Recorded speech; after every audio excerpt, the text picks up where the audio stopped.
I apologize, everybody. We're having a little technical issue with the presentation. Wondering how to do this. Hello and greetings. We are here and stuck in our presentation mode.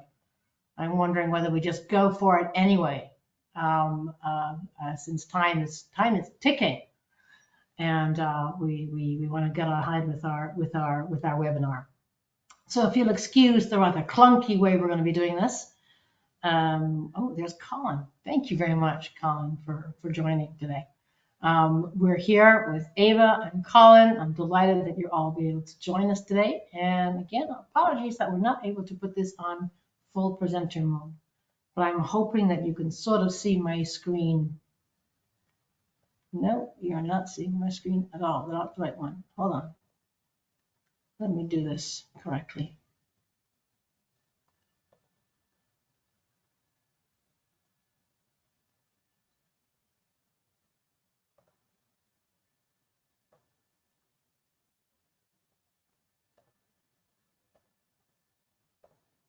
There we go. Is that better, folks? I'm hoping so. Yes, that is much better. Thank you so much, everyone, for joining us. Thank you, Colin, for making it. It's a pleasure to be here today. My name is Ava. I'm a business development manager with IBT Online, and I do know that we have some attendees today that probably already know me and maybe have met me before with because we just had a trade mission to Brazil, so I invited a few people as well from that. So we're excited to talk today about leveraging digital strategies to support and strengthen your international distributors and in-market partners. I'm going to hand back to Susanna to present the beginning slides, and we are also very delighted to be joined by Colin Hudson today. Absolutely. Thank you so much for that, and apologies again about sharing the wrong screen. So Ava is joining us today as a business development manager from IBT Online. Myself, I'm Chief Content Officer at IBT Online, and really delighted to be here with you today. And we're super, super happy that Colin is with us. Colin Hudson is a Senior International Trade Specialist. He's also a Global Team Leader at the U.S. Commercial Service. He's based in Dallas-Fort Worth. He is an awesome resource for U.S. companies looking to grow their businesses internationally. I'll let Colin speak later about some of the services from the U.S. Commercial Service as well. But just while we're on introductions, just to say sort of also what Ava and I work for. We work for a private company. It's called IBT Online, and we're what's called a full stack digital marketing agency. So we're a digital marketing company. That means basically that we have the full sphere of digital resources that we provide to our companies, whether that's websites, e-commerce, hosting and managing, all aspects of online marketing, of digital marketing. We're really known for two things, I think, besides having happy clients, I hope. We're known for really focusing on sort of mid-cap companies, on mid-cap American U.S. exporters. And as such, we're also known for our ability for international expansion, for growing company sales internationally. So that's our two sort of sides, but we obviously do a lot of work in the U.S. as well. Because of that, we developed something called the Online Global Programs. These are tied in and linked very strongly with the STEP grants. So it's a very well-trodden path for companies who are saying, okay, how do I get started on digital assets? For international growth? How do I get started for digital marketing in Japan, or a website in Spain, or whatever it takes? So these are very well-trodden paths, and they can be either websites or e-commerce or digital marketing. We're also super pleased and proud that we have a strategic partnership for the second year in a row with the U.S. Commercial Service, and get to work with terrific people like Colin because of that. So we have a strategic partnership that allows us to have a lot of conversations about what are troubling U.S. companies right now, and what are their pain points, and how can we help. And one of the things that's come up is this sort of whole ability to look at distributors, finding distributors. How do you manage distributors? How do you support them? What do they do? How do they function? And that sort of thing. So with Colin, we thought this might be a good subject for a dedicated webinar. And we'd love to have your comments, thoughts, questions in the chat box. We have time at the end of this for questions, but we like being interrupted too. We're fine. Send us things and we'll try and hop on. But just to answer a quick question that's coming now, you will get a recording of this webinar in due course in your inbox. Later, probably tomorrow. If you want the slide deck as well, let me know. I can send you the slide deck as a separate email as well. So as you can see for our agenda today, we've divided up into sort of 6 parts. The first being sort of, I wanted Colin to talk just a little bit about U.S. commercial service and the wide breadth of services that the organization provides, and the sort of that helping hand. And then Ava's going to talk about sort of the future of sales as we see it, as how we're seeing routes of sales, routes to sale, routes to market change over time, and what we're seeing now with our clients, and how we're responding to that. And then we're going to look at finding distributors, supporting distributors, managing distributor networks, and we're going to close with some sort of easy wins, some takeaways, sort of like what I like to think of as sort of the party bag of the webinars, sort of next steps. So with that, I wanted to hand over to Colin and Colin take us a little bit about U.S. commercial service and that big helping hand that you provide.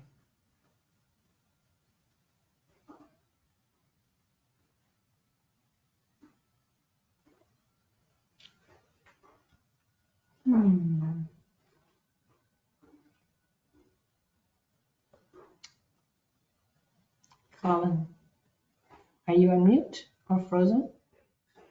Can't hear you. On mute.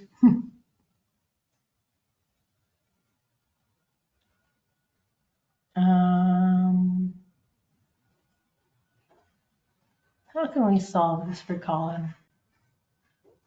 We're a tech company. We should be able to solve this.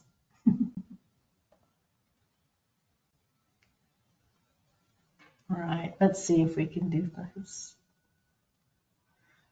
In the meantime, Betty from Brino Designs, I will definitely send you a copy of the presentation. How about that?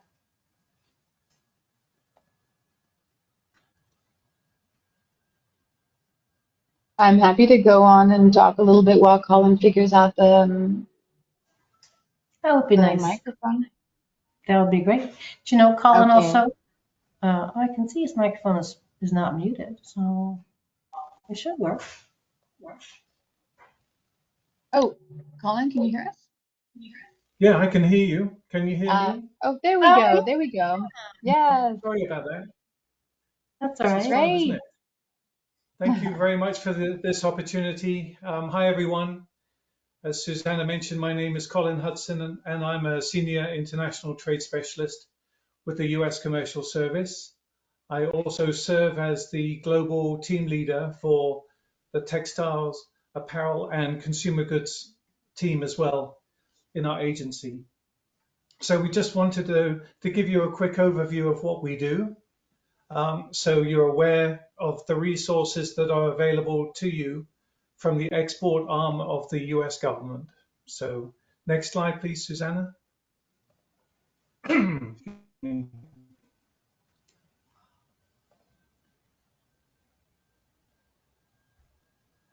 So the US government, of which we're a part of the US Department of Commerce, we have offices throughout the US. I mentioned I'm in the Dallas office.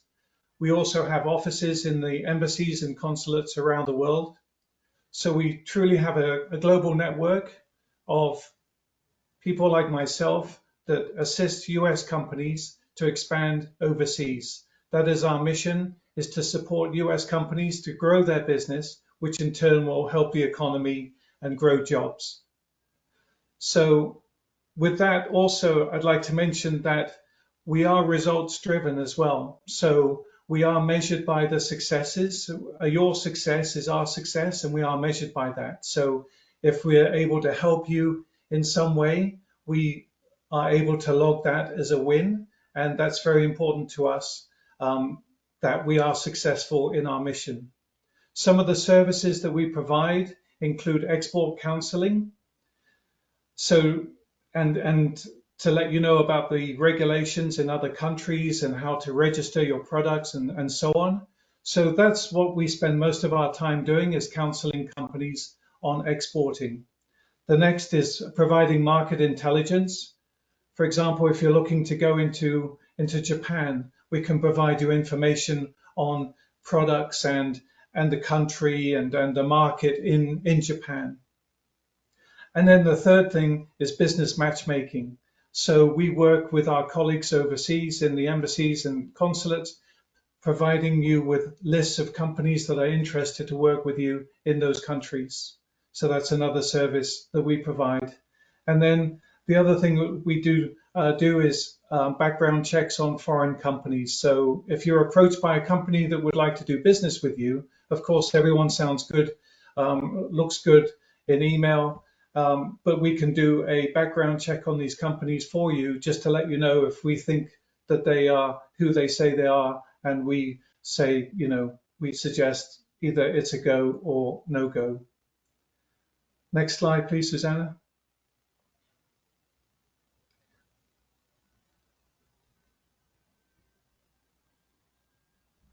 And then I just want to quickly mention how we're different. We have this global network. We are the US government, and many times when people receive a call or an email from the US government, they open them or they respond to our inquiries. So if we reach out on behalf of you, likely that we will get a response and we'll be able to work with these companies together with you. Our global network, we're in 75 countries around the world, and as I say, we're results driven. So there's myself and my colleagues around the world.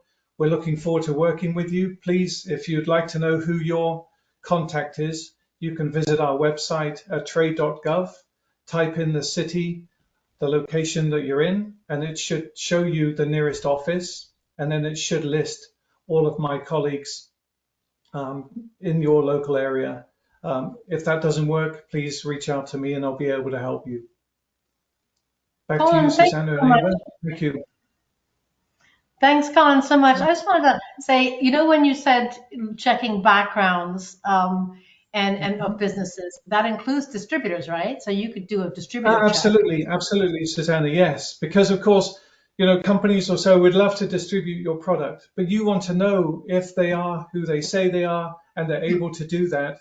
And we can either do a light check on these companies just to make sure that they do exist and they are who they say they are, but also we can do a deep dive and pay a visit to them, sit down with them, meet them on your behalf, and just do a bit more investigating on what they can provide. That's fantastic. So tip number one, folks, if you're remember that, and reach out to Colin and his colleagues at the U.S. Commercial Service for that background check, which is always so important to do when you're doing business with any other company. So worth remembering for that. With that, I kind of want to share. Here we go. I want to just do. If I could just move that. A quick poll. A quick. Let's just. Are you already exporting? Have you gone out and exported already? Are you already busy in international markets? And I put down a couple of potential, some of you are with distributors, some of you are online only, some of you are both, some of you are still thinking about it. And I want to say thank you all so much for being so responsive. Very quick on the buzzers there. I appreciate that. This just helps us also understand the audience a bit better. So we appreciate how you're sharing that. Thank you. Just a little bit of feedback. It's very evenly divided. Very evenly divided. I'd say a third of you are with distributors and online, a third of you are online only, and a third of you are with distributors. Very few of you are not yet distributing, but that's fantastic. Thank you so much. And now let's move on to the next part. We want to talk a bit about the future of sales and what that might look like. And I wanted to ask Ava to tell us a little bit about sort of that future of sales. What does it look like from our perspective, from an online point of view perspective? Yeah, definitely. Thank you so much. So the future of sales and what does it mean today when you're looking at what to invest in, where's the return on investment for your dollars spent when you're trying to go into market? So definitely what we're seeing according to the trends as this graph highlights is with the rising population of 8.18 billion people on this planet, of which 70.3% have unique mobile phone subscriptions, we can 100% know that digital is here to stay, and digital has been a trend that's been going around for a very long time, but it's the two takeaways for me is first of all the amount of time spent online. It's 6 hours and 40 minutes. So it shows that whether they are your prospects, your current clients, your future clients, your in-market partners, the people that you want to be trading with and talking to, they are all online. The second big takeaway for me is just because you do shop a certain way in the US and learn a certain way and research a certain way, et cetera, that doesn't necessarily mean that your international markets will behave exactly the same way. But they are online and they are leveraging digital. So it's about understanding the digital landscapes of those different markets, particularly, do they use YouTube more? Do they use Instagram, or is it LinkedIn, et cetera? It's a fascinating unpacking of when you're going to market, whether that is France or Germany, leveraging digital as a way that you can punch above your weight and really be competitive in the market, stand out in the market with your brand, leveraging digital strategies. And that's what we're going to talk about today. Another thing that we see a lot and ever since COVID occurred, is the rise of e-commerce at 1.92 billion shoppers worldwide, of which USA represents 12%. And that is a staggering number. But what again is fascinating is, when we think of the US market, we think that the US market is incredibly e-commerce orientated. And yet it sits just beneath the worldwide average at 57.6%. So the worldwide average is tilts higher, more towards e-commerce even than the US global market. What's fascinating to see is that if you want to do business in Thailand or Turkey or Mexico, think about the e-commerce strategy there and e-commerce availability when you're going to market in these new markets. So the next slide is quite an interesting one as well, because this one is all about B2C, and yet here now we're talking about B2B e-commerce, which has been growing again consistently since 2020. The virtual sales model is no longer captured by the B2C market. In fact, over 90% of B2B companies today is shifting to a virtual sales model. And there's not just one way to go. You don't just have to sell to Amazon. There's many ways you can construct your e-commerce platform, and you can own that brand and that way to shop and purchase and sell your products and your services. So there's interesting and innovative ways in which B2B commerce, B2B companies are engaging with e-commerce strategies. Again, something to consider as you're going into market and you're thinking about, which markets you want to go into, what are the e-commerce platforms used in that market. All of these big picture topics, digital strategies, e-commerce, the rise of AI are trending in one direction, and that is that the future of sales is a hyper automated process, which means that the digital first engagement with the customer is no longer a nice to have or a second approach. It's a very first touch. Even as you're presenting or meeting in the matchmaking, for example, in those business matchmaking opportunities that you do when you go on those trade missions, the customers, the clients, and the prospects and the in-market partners are going to be researching you on the digital platforms via your website, via LinkedIn, via Facebook, Instagram, etc. And they want to have access to that information So it's a digital first engagement that you have to provide. It is no longer a nice to have, it's a front and facing of how you should present yourself.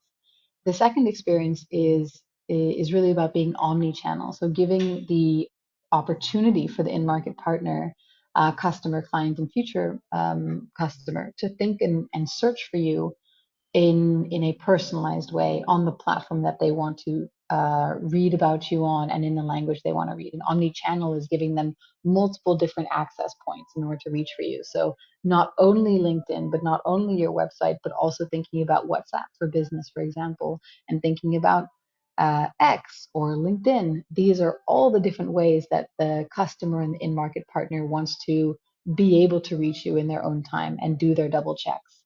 Finally, it's about putting the customer at the very center of the business model. So when we talk to companies every single day and they say, what do you recommend for this market? And what do you recommend for this market? We're going to say, okay, well, let's unpack that market. Let's look at the digital landscape of that market according to what the customer, what the international prospect is expecting. We need to think about their expectations and exceed their expectations, and that can be done digitally. It's really hard to have all the boots on the ground that you want. And the digital first approach is something where you can really exceed your customers and your in-market partners' expectations of demonstrating that brand quality, demonstrating that brand story. So customer centric is the way forward, and think about what the customer wants to read about you and how they want to read about you or learn about you or get to know you or contact you. And that should be very informative as to your strategy. So that's what we're going to be talking about when we talk about how do you support your in-market and distributors internationally. Ava, thank you very, very much indeed. Let's dive right into it then. Some distributors and what that means and how do you optimize and leverage that route to market. I wanted to start out with an absolutely basic. Okay, what are distributors? And what do they do? I think the important point that I want to emphasize is what do they do and what do they not do? So here I've put out I've put out for you the basic distributor definition, as well as the definition of a sort of an in-market partner or an agent. I mean, the big difference is whether an in-market partner and agent doesn't always buy the product in advance. But other than that, they work very similar. The in-market partners are very often a single person, so he doesn't have the capital to buy the product, so that he's paid on a retainer. He's basically a salesman, but he's a salesman. A distributor is basically a salesman. And they do after sales, and they buy the product in advance to then sell it on. But they do the logistics side of it, but they are there to sell your products into that market. And I want to keep that in mind, because that the core thing they do, logistics, paperwork, import, tax, the core thing they do is they move your products or services into your target market, right? So they're basically salesmen. So what are the assets that you need to give a salesman in today's market? How do you support a distributor? How do you support a salesman who's not in your head office? And there's a couple of things I want to go through now. The first point I wanted to make is that from our point of view, from the point of view here, your brand is by far your most valuable asset that you have. It is the most valuable asset of your company. And it's really the only thing that allows you any kind of barrier, any kind of way of pushing back from price erosion over time. It allows you to push back against competitors. It allows you to sell more to recurring clients and have sustainable long-term sales, recurrent sales. So that brand asset, that valuable asset that you have, has to be very well maintained by your distributor. And that's, I think, one of the key messages that we want to have in this webinar is think of your brand as a valuable asset think of your distributor as a type of salesman. And then let's figure out how those two work together. The argument we want to make today is that combining a website with digital marketing is your best possible sales rep. And it is the best possible tool you can give a local salesman, a local distributor. It allows them to reach their prospective clients in their market, talk to them directly, reach out to them. It allows them to be found in their local market. It allows them to be trusted in that local market, and that trust is hard. It's something that it's really the only fluid. It's the only thing that drives the buyer's journey to an eventual sale. So that trust is really important. So we have a brand, we have trust, and we have tools that the local salesman, your distributor, needs. And that's our argument today, is that a local website for that distributor combined with digital marketing in that market is the final enablement that allows your distributor to really succeed on your behalf and allows you to control your brand and your brand development over time. There are two examples that I want to give you right away. And then there are lots of case studies and examples that we'll go through. This is a company, a Virginia-based company. They have a very, very strong brand recognition. If you're ever building tennis courts, and if you're a tennis club, the Wimbledon use now. I mean, lots of international as well as in the U.S. They also sell tennis equipment, and they have a European presence, a very strong European presence in Germany, in the UK, and in France. And so we built them these websites, and we do their marketing for them in these markets. But all the marketing is done via Hartrue, by us and Hartrue. It's not done by the in-market rep. It's not done by the in-market distributor. The distributor is there for logistics, installation, after-sales support, managing the warehouse, and making sure that they're also going to, shake hands and meet people, and then projecting the marketing assets given by the company. The company provides market qualified leads to the distributor. That's basically MQLs, market qualified leads to the distributor. The distributor then fulfills those leads. Hartrue remains in control of its brand guidelines, of its image, so on, because that's its most important asset. The other company I wanted to highlight today is a company called Amsoil. Again, a company that sells through, Hartrue sells through in-market reps. Amsoil sells through, has a very wide route to market spectrum. They sell online, they sell in retail, they sell in wholesale, they sell via garages. They make synthetic motor oil, by the way. A very strong Wisconsin company. And but their brand, they've realized from early on, this is a private company as well, their brand, family owned, their brand is absolutely vital for them to maintain their pricing. Without the brand, they don't have pricing power in their international markets. And therefore they maintain control over their advertising and their marketing, their digital marketing. So working with us to expand internationally. And I'll go through a case study with them a little bit later on. I want to show you those two examples, the one that has an in-market rep in each case, and the other that has an absolutely global distributor network. But in each case, they are managing the brand and delivering market qualified leads and sending the leads to the distributors for the fulfillment. Okay? And that is a system that works incredibly well to maintain your brand and make sure that your local salesmen, your distributors, are being fed. Let's talk about some absolutely key digital must-haves to support those distributors. What do you need to have? What is a good salesman in today's market? as Ava was saying, sort of, the future of sales. What does a good salesman need in today's market to succeed? And if you're an international distributor, why can't your international distributor just use your US website like everybody else? He can just use your US website to reach his market, to reach his prospects. The fact is that he can't.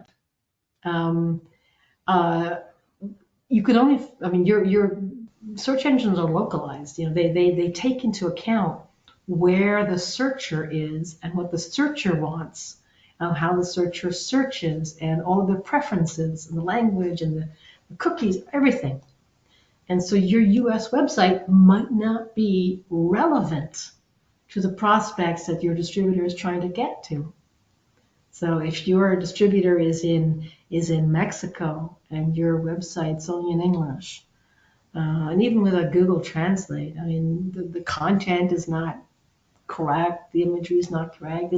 It doesn't speak to the Mexican client, because the Mexican client who's trying to find your product is using different parameters, using different references than your US client.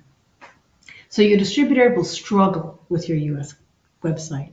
He will use it as a reference, like, hi, here is my parent company, or here is the company that I'm representing. And he can show how wonderful you are, how big you are, the teams, the products, all that, to someone that he knows. But he's not going to be able to use it to find new ones.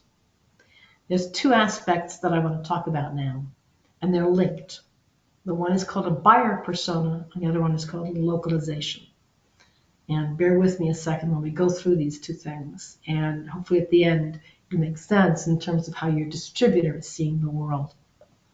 A buyer persona, anyone in marketing and sales knows this already, but a buyer persona is the actual person who you're trying to target, because they are the one who's going to sign the check. They are the one who's going to sign the purchase order, the request for quote, the contact form. They're the one who's going to fill it out and actually order your product. So it's a physical person within an ideal company. And what you need to ask, what any salesman needs to ask is my buyer persona, where is he? How does he engage? What does he look like? How does he get online? What platforms does he use? How can I reach him? How does he engage with me once I have reached him?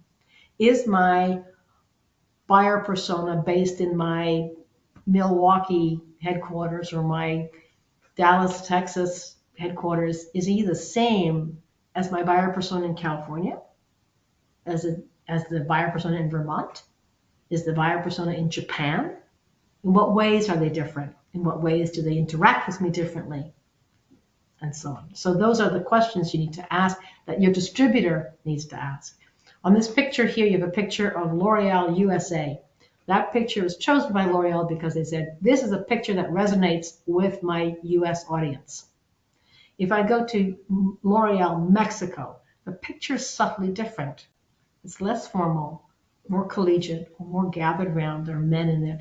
That is the picture, the image that L'Oreal thinks will resonate with their Mexican buyer persona. One of the reasons why you want to know this is because the way that the buyer persona reacts to your digital marketing is important. For example, how are they reacting to any post that you give? Are they finding it? Are they engaging with it? Are they blanking it? Are they thinking it's spam? Are they liking it? So I wanted to show you, for example, this is an example taken. It dates a little bit, but it's kind of fun. A real example of a Facebook ad that we did for a client. It's a B2B client. We want to try it on Facebook, and in Canada in English, and in Brazil in Portuguese. And we were already pleased with 1,200 engagement in Canada. And then for Brazil, it was like, what's going on? Over 20,000 engagement in Brazil. Same post, a very different reaction because a very different buyer persona and a different way that persona reacted to digital marketing. It doesn't mean that the Brazilians bought 20,000 more than the Canadians. No, these are vanity. Engagement is a vanity metric, but still, you need to know that the Brazilians really engage with social media in a way that Canadians do not. That's a good piece of information when you're doing marketing. I'm going to take a very silly example. We have a colleague in Massachusetts. Her dog usually barks during webinars. I have a dog, usually barks during webinars as well. It's very embarrassing. So I got her to go to Google and type in English, squeakless dog toys. And I was in London at the time, and I said, I'm going to go to Google, google.co.uk, Google in the UK. And I type in squeakless dog toys. And guess what? We got different results. Same words, same language, same platform, Google, different results. Because Google knows where I was sitting and where she's sitting. Google knows her preferences, her what she's looked at in the past, how she likes to buy things or not. Same thing with me. So different results. So websites are localized, and they're localized for their local buyer persona. A classic way of looking at this is saying, keyword optimization. Keywords differ in different markets. Just an example, let's say you're looking at Ireland, okay, and you're in the sports business, and you sell, I don't know, one of your keywords is sneakers, and 95% of Americans, of people in the USA, use the word sneakers, and 5% use the word runners. But that's not the case in Ireland. If you're using the word sneakers in Ireland, you're only hitting 25% of the people who even look at the web. It's the wrong keyword. So that is an example of localizing a local website or digital marketing strategy in order to reach people in that market. So your distributor in Ireland will be using those kind of keywords. He wants to have that kind of thing, and you should be in charge of that. So let's talk about Ireland here. Let's just talk about a silly example. Looks super easy. It's in English. Close to America, lots of ties with the USA. Very, very friendly business climate. They've all got Google and Meta and so on. So it should be very easy. But in fact, your US website is, for all intents and purposes, invisible to the Irish prospective buyer of your product. So your distributor sitting in Ireland will not be finding new prospects for you using your US website. He needs his own tools, his own toolbox of digital assets in order to find and engage with those local prospects. So that's the combination of this buyer persona and localization that your distributor is faced with in international markets, and sort of getting sort of as a conclusion, really, you want to say sort of respecting your local buyer persona. How do you respect your local buyer persona? By giving them the assets that they need. And so for your distributor, a relevant website. I've listed here 10 criteria that we normally have for a localized website. Notice that language is one of 10 criteria. This is not about translation. Translation is the easy part. AI does that really well. That's not it. That just translating your website doesn't allow your distributor to be found by new prospects. You actually have to build a website that is relevant to that local market, that local buyer persona. So it's hosted optimally. It's the design's adapted, the domain name is adapted, regulatory, all those things, all those features and more come into play. Right, before we go on too much longer, I wanted to do another poll. I wanted to ask you, how are you? Do you use digital assets? Are you already looking at digital assets to promote your international sales? Do you have digital assets that your distributor can use, or have you? I mean, this is a small group where it's anonymous. Don't worry. If you've left this up to distributor, You can say it. It's okay. It's not what we would recommend, but there you go. And again, thank you very much for responding. That's really interesting for that, and very, very interesting. I'm going to close that poll now, but I appreciate your responses. I'm going to close that poll and just sort of continue on for the website. Finding and managing distributors. A couple of major tips here. I guess step one is really something also that you can do with commercial service. If you're struggling to say, I don't know which markets, where should I do some market research? Are there things that I can look at? How can I vet these guys? U.S. commercial service is your first step in looking at all this. They have a fantastic track record. They're very supportive people. They are at your service, as Colin was saying earlier. They're there for you, and they are results orientated. So reach out to Colin and to the U.S. commercial service team in that first step of researching competition, analyzing it, looking at it at this point, and so on. We would also suggest that trade shows are a fantastic place to meet, greet, and build on existing relationships with your distributor. Normally, we would start trade show marketing about 8 to 10 weeks before companies really go on the trade show. With the online marketing, with social media, with engaging with prospective clients, and so on. There's a whole sort of well-trodden path to optimizing those trade shows. One of the key things about it is having this dedicated landing page. So typically we'll build a dedicated landing page for a trade show, which says, I'm at the trade show, here's my booth, and this is going to be content that's going to be changing every week. And then during the trade show, and it's got a dedicated area for distributors.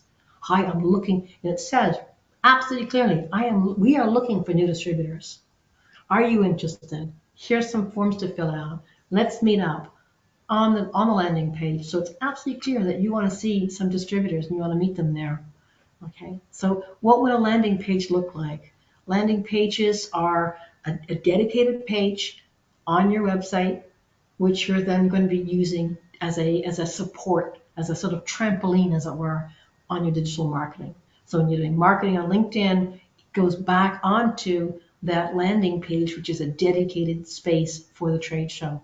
So you're advertising, you're putting out there on Facebook, on Instagram, on LinkedIn, on wherever it is you post, and saying, I'm going to be at this trade show. Come and meet me. And if you're a distributor, I'm really interested in meeting local distributors. Come and meet me.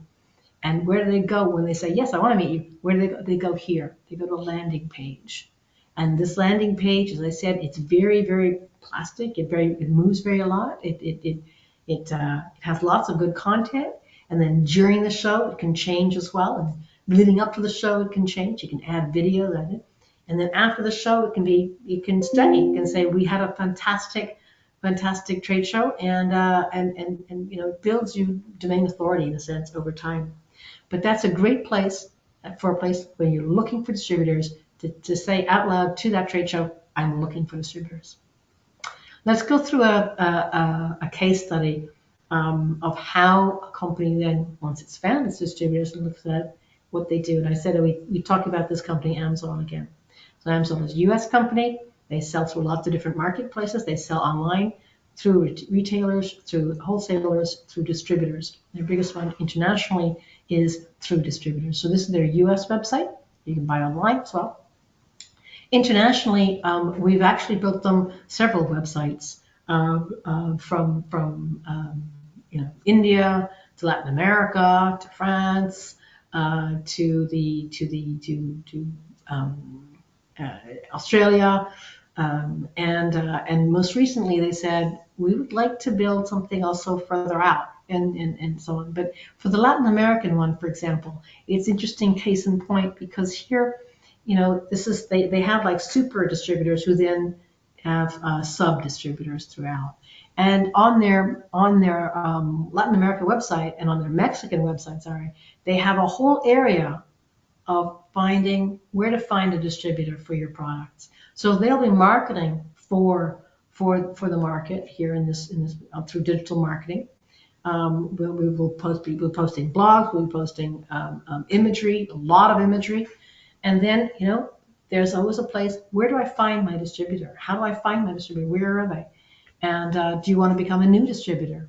So we'll have maps everywhere where you can find all the distributors that you possibly want in that market. For every market, there'll be a map, and so it pops up with all the places that you're in. Africa was very interesting as well, because there it was a different thing. They said, we want to start the Africa market. We have no distributors at all. So the website's a little bit different. The top navigation bar, instead of doing products in the middle, we put become a distributor right in the middle. That's the central place, the central real estate area of that website is, why AMSOL, become a distributor, products. So that people looking at that subconsciously know that the most important part of this website is become a distributor. And there's and you click on that page and it goes to a whole page about distributor, about becoming a distributor with the information and all of it. So and this map here that shows, where they're beginning to find distributors in South Africa and Kenya and Egypt, Libya and so on, Nigeria, Ghana. And then that slowly gets filled up over the course of a year or two. And the page, Become a Distributor, is very full of content. It tells you all the advantages of becoming a distributor for AMSOL. But it's not like a contact page, which is a short contact page with just like, contact pages are normally like email, name, that's a name of company, and that's it. This is a long content page. Contact is a lot of details, so that if you're a serious distributor, you're going to fill them all out. If you're not a serious distributor, you will not fill them all out. And there's lots of things, lots of information there. There's even a brochure that you can download. And there's a lot of information saying to the distributor why it's such a good thing to become a distributor of this company. What is the benefit of this to becoming a distributor for AMSOL?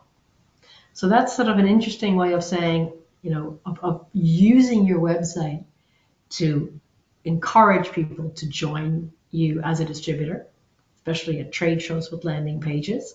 And then equally for whole regions, having a dedicated website for that region, and having a dedicated landing page and pages and contact forms for new distributor leads for that. Another interesting point about using digital assets for distributors is how to manage distributors. And I think people don't always realize how much visibility you have on your distributors.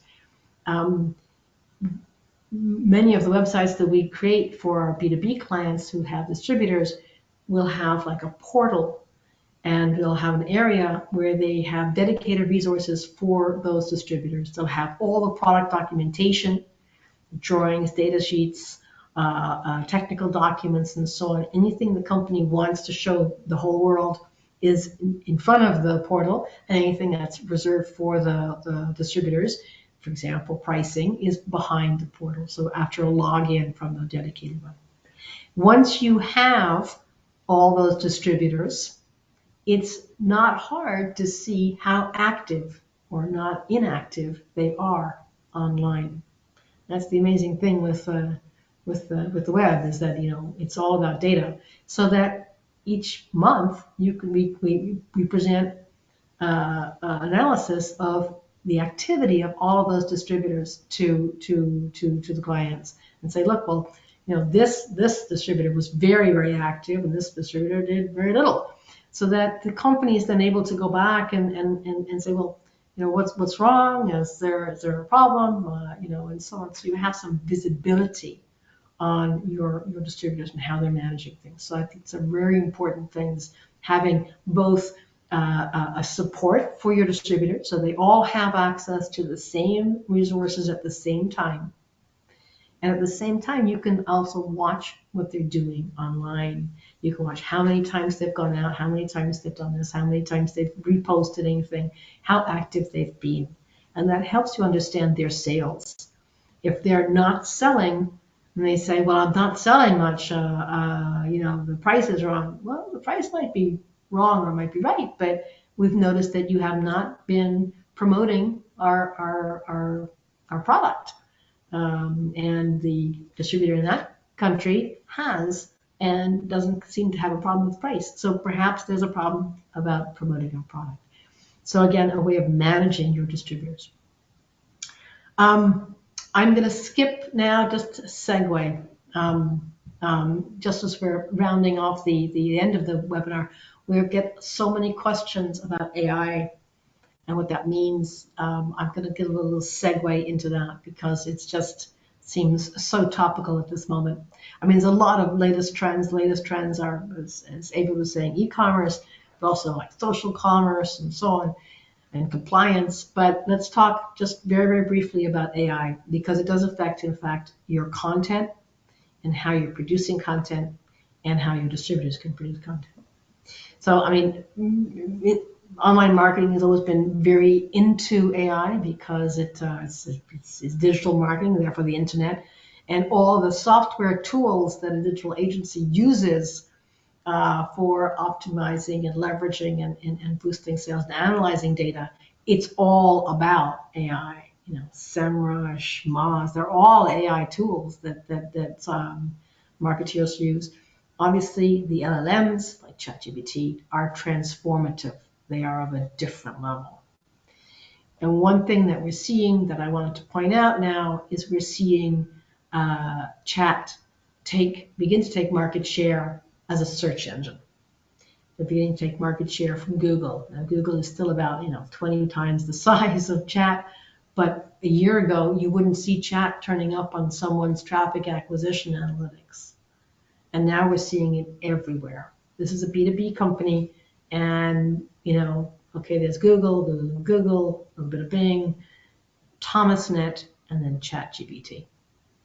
And that was about 2 months ago. And I think you'll find that ChatGPT is now at number 9, just above Thomasnet. So it is growing fast. And I think we have to take that into account when you are producing content, especially for distributors and such. That's a whole other topic of the impact of AI.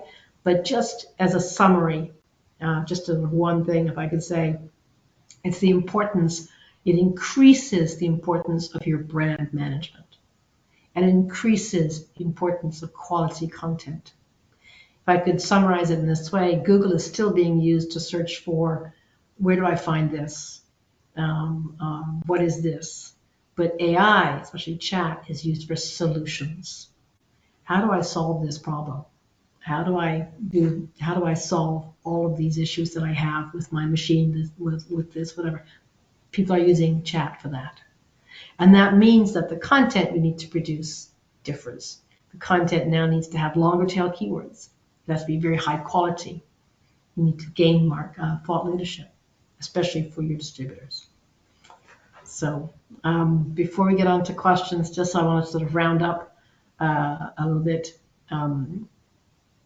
And yes, I can provide the slide deck as well. I'm getting a lot of questions about that. So some quick sort of easy wins, takeaways, next steps. A reminder, I know I keep going on about this. Your brand is the most valuable asset your company owns and has. And if you have a website, you have digital marketing, your brand is online, and you need to make sure that it is reflected the way you would want it to be. Does it look the way you want it to look? Getting back to Ava's point, in today's world, you can't avoid, you can't hide, you must have a strong digital presence. Remember those numbers in the beginning from Ava, 8 billion of us on the planet, 5.5 billion of us spending 7 hours a day on the internet, right? Everywhere in the world. And this is good news for you. If you're a mid-sized company, you know where your prospects are. Your distributors know where your prospects are. They know how to reach them. They're online, and you reach them via digital media.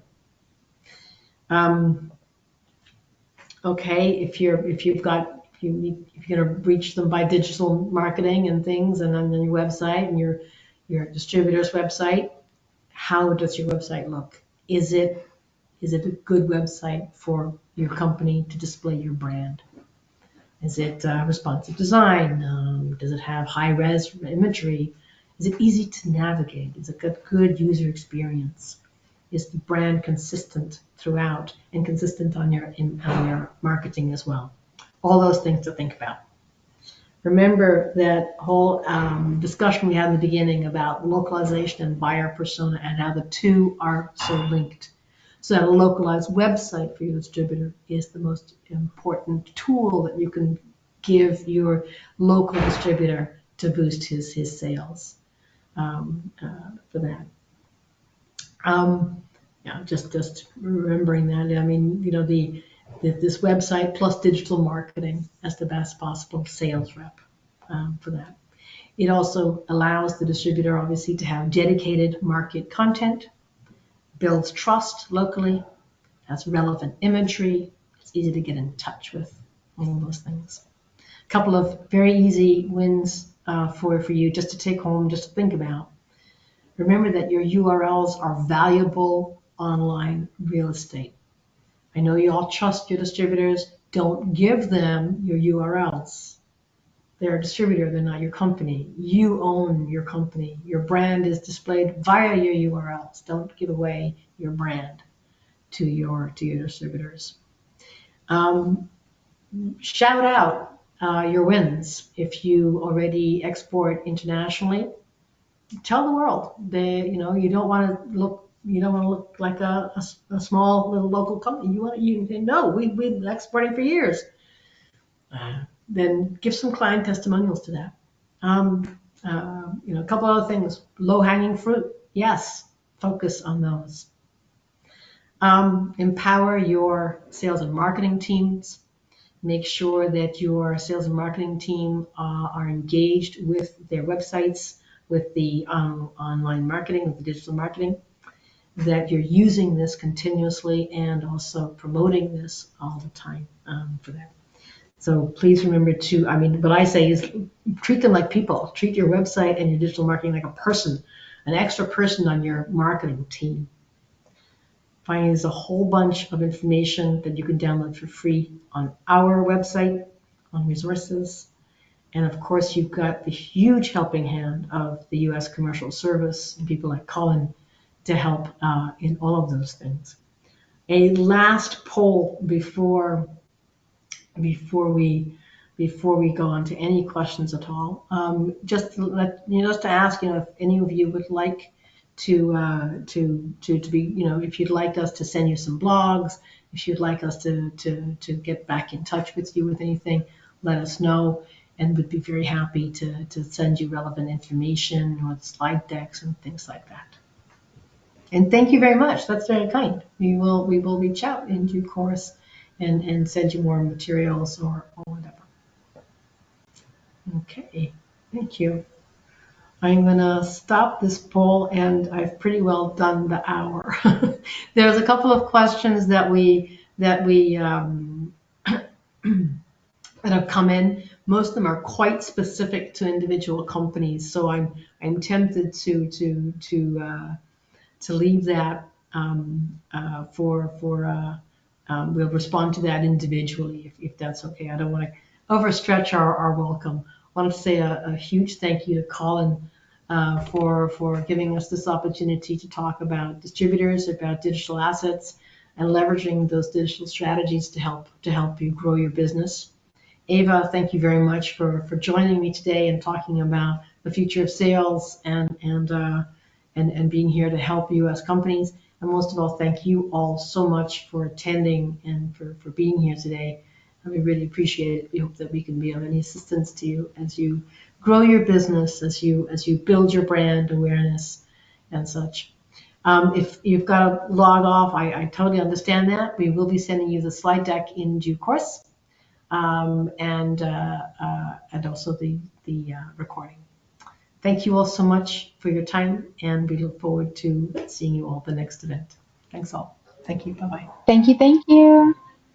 Thanks.